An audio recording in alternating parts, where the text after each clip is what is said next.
Hello folks, this is Mr. O'Brien, and welcome to the video quiz about the era of good feelings, which took place from 1816 to 1824. Looking at the note underneath the first slide. The term era of good feelings refers to the period of American history when there seemed to be political harmony during the James Monroe administration. Moving on. Alright, so the essential question. What were the major characteristics of the era of good feelings? Moving on. So this brings us to the election of 1816. In 1816, I'm reading from the notes here, James Monroe became president, inaugurating a period of one-party Republican rule, a quote, era of good feelings, in which almost no Federalists won federal or state offices. In 1820, Monroe was re-elected almost unanimously with no party opposition. However, politics was organized around competing sectional interests. Slavery, for example, was a sectional issue that threatened to disrupt national unity. So remember, what set this era of good feelings off was that Hartford Convention that we talked about at the end of the War of 1812, where the Federalists got together in Hartford, Connecticut, right here, and issued a whole bunch of proposals to limit the power of the national government, to limit the power of the president to declare war, to get rid of the Three-Fifths Compromise, to make it tougher for the president to declare war, meaning they appeared un-American, unpatriotic. So the Federalist Party begins collapsing after the Hartford Convention.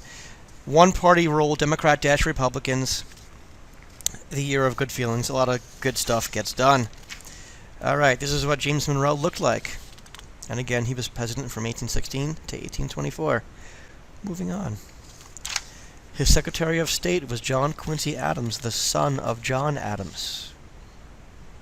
Moving on.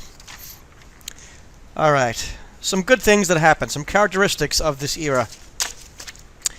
I'm reading from the notes underneath the slide here. The U.S. and England will share Oregon, basically. And the boundary between Canada and the United States will be the 49th parallel, right? That red line you see right there. Soon after, U.S. settlers begin to dominate the sharing. So on October 20th, 1818, a convention was held by the United States and Britain, which established part of the present-day border between the United States and Canada. The agreement stipulated that 49 degrees north latitude, or the 49th parallel, would mark the boundary from Lake of the Woods, right here, in present-day northern Minnesota, southwestern Ontario, and southeastern Manitoba, west to the Rocky Mountains in present-day Montana and Alberta. The two countries further agreed that for 10 years they would jointly occupy the Pacific Northwest Territories, the area that begins at 42 degrees north latitude, the southern boundary of present-day Oregon, and extends north to 54 degrees 40 minutes north latitude in present-day British Columbia, that gold area there.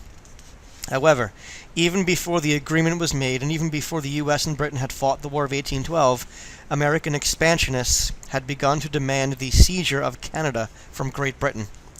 Thus, after the eastern boundary had been established by the Convention of 1818, expansionists began to suggest that the Pacific Northwest Territories ought to be part of a strategic claim made by the United States. So white settlers were encroaching upon that land probably more than they agreed to. Alright, so this would be an example of nationalism winning out over sectionalism. The nation gets stronger. More about the nation getting stronger, well, at least one nation getting stronger.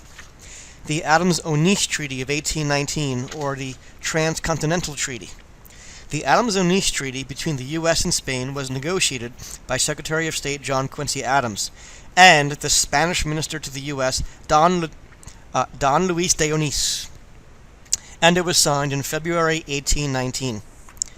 The principal elements in the treaty were the acquisition of Florida by the United States from Spain, and the establishment of a boundary line between the Spanish territory and the United States, that red line you see there.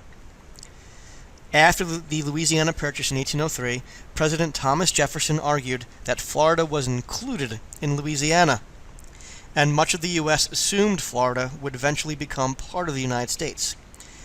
In 1810 and 1812, the U.S. annexed sections of West Florida. When John Quincy Adams became Secretary of State in 1817, he sought additional territory. In 1817 and 1818, Adams and President James Monroe resumed efforts to acquire Florida and a western boundary for Louisiana Purchase. In addition to the manifest destiny we have mentioned in class, or will mention in class, Monroe feared Florida because it was a haven for runaway slaves. They sought refuge with the natives. A turning point came in December 1817 when President Monroe ordered forces under Andrew Jackson to the Florida border to suppress the activities of the Seminole Indians who were violently quarreling with white settlement and providing a safe haven for runaway slaves. When the Spanish and French governments subsequently protested Jackson's expedition into Florida, where he seized 2 Spanish forts, burned Seminole villages, and executed 2 English citizens, Adams responded with a threat of his own. He said to Spain, if Spain cannot control its territory, the U.S. would either relinquish Florida, immediately take it, Adams declared, or Spain would not have the possession of Florida to give to us. You sell it to us, or you will take it. Basically, we attacked Florida, then we said, listen, Spain, since you can't keep control of Florida, you have a choice here. We could take it, or you can sell it to us. The choice is yours. All right. So on February 22nd, 1819, Spain ceded all of Florida to the U.S. and relinquished all claims to the territories north of the 42nd parallel, including the Oregon country, that red line. The U.S. acknowledged Spanish ownership of Texas and agreed to assume all claims made by American merchants against Spain for damages suffered during the Napoleonic Wars, to an amount not exceeding $5 million. In the treaty, Spain gave East and West Florida to the U.S., and the U.S. agreed to assume claims by citizens of the U.S. against Spain. In Article 3, the treaty stated that the boundary line between the two countries shall begin on the Gulf of Mexico at the mouth of the River Sabine, in the sea continuing north along the western bank of that river, to the 32nd degree of latitude, thence by a line. This is all nonsense. I don't need to read all this. It's that red line. In addition, the treaty stated that all islands in the Sabine, Red and Arkansas rivers were to belong to the United States. So by the terms of this boundary, the U.S. agreed that Texas was on the Spanish side of the line, and Spain agreed to give up its claim to the Northwest Territory that in this particular map, you see in the top left there, the Oregon country, above the red line. They gave up on that. The treaty was approved by the U.S. Senate on February 24th, 1819. However, Spanish authorities delayed their approval until 1821. The Senate approved the treaty for a second time, and President Monroe ratified and exchanged it with Spanish authorities in February 1821. So if you look at the new borders between the United States and Mexico, the blue would be Mexico, the brown-orange would be the United States, the striped gold and orange would be what is jointly occupied by us and by the United States and by Britain.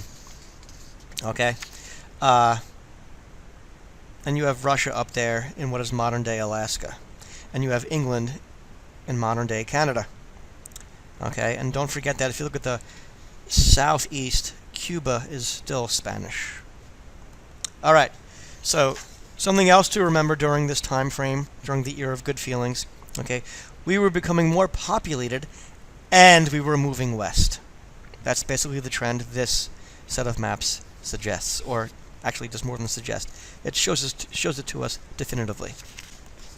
Let's move on. This brings us to the American system. So essentially, the American system was an idea of some Democrat-Republicans, most notably Henry Clay, the great compromiser, ye of the comb-over, an idea to improve trade between the North, the South, and the West. Build an infrastructure to facilitate trade. Build roads and canals and dams. We passed a tariff of 1816 that was designed to protect domestic manufacturing. We charter a second bank of the United States that was meant to take account of the money, the finances of the United States. And we begin a system of what's called internal improvements. Federal and state expense, states paying for and federal paying for internal improvements, roads, canals. All right, things that don't happen for free, that will help facilitate trade. For example, the first highway in the United States was the Cumberland Road, which extended eventually all the way from Maryland out to St. Louis. You also have, which we will go into much more so when we do the market revolution, let's move. I should not have pressed that button. The Erie Canal, all right, which helped make New York City, but it also helped facilitate trade from the west over to the east. You can now sail from Chicago to New York City, all right, through the great rivers, through the Erie Canal, down the Hudson to Manhattan, and maybe even over to Europe or down the coast, the East Coast. All right, so you have examples of internal improvements would be the Cumberland Road or the Erie Canal that were during this era. We'll go more into that, and I'm going the wrong way again. All right, so the American system, what did each section get? Well, the West got roads and canals and federal aid. The East got the backing of protective tariffs from the West. What did the South get? They got more expensive stuff. They got charged more for things. They didn't make it themselves. They only grew cash crops, tobacco, cotton, rice, indigo. You couldn't eat that. Well, if you tried swallowing tobacco, you wouldn't do it a second time. And they were actually angry, this whole American system, many of them, because it made their things more expensive. You know, if stuff the North makes would become more expensive, it'll all become more expensive. So they thought the American system benefited the East and the West more than it benefited the South. Sectionalism. All right, let's look at the notes underneath here. The War of 1812 showed how far the U.S. was from being an integrated nation. The Bank of the United States had expired, transportation was poor, and manufacturing had been required to counter the British embargo. Even though they wanted the U.S. to remain Jefferson's agrarian republic, Republicans led by Henry Clay and John Calhoun believed manufacturers needed protection if the United States was to become independent from Britain. So they were starting to act a little Hamiltonian. In 1815, President James Madison proposed a plan for government-promoted economic development that became known as the American System, internal improvements. This system would rest on a new national bank, a tariff on imports to protect and foster manufacturing, and federal financing of road and canal construction called internal improvements. Although the tariff and national bank became law in 1816, Madison, afraid that the national government, if given powers not expressed in the Constitution, would interfere with individual liberty and slavery in the southern states, vetoed an internal improvements bill. The Second Bank of the United States, a private profit-making corporation that served as the government's financial agent, soon became resented by many Americans. The BUS was also tasked with regulating the volume of paper money printed by private banks to prevent fluctuations and inflation. They were supposed to make sure state banks didn't give out too many loans that weren't backed by precious metals. That's called specie. Money that's paper money backed by precious metal. Remember, at this point, the national government did not print money. There was no national currency yet.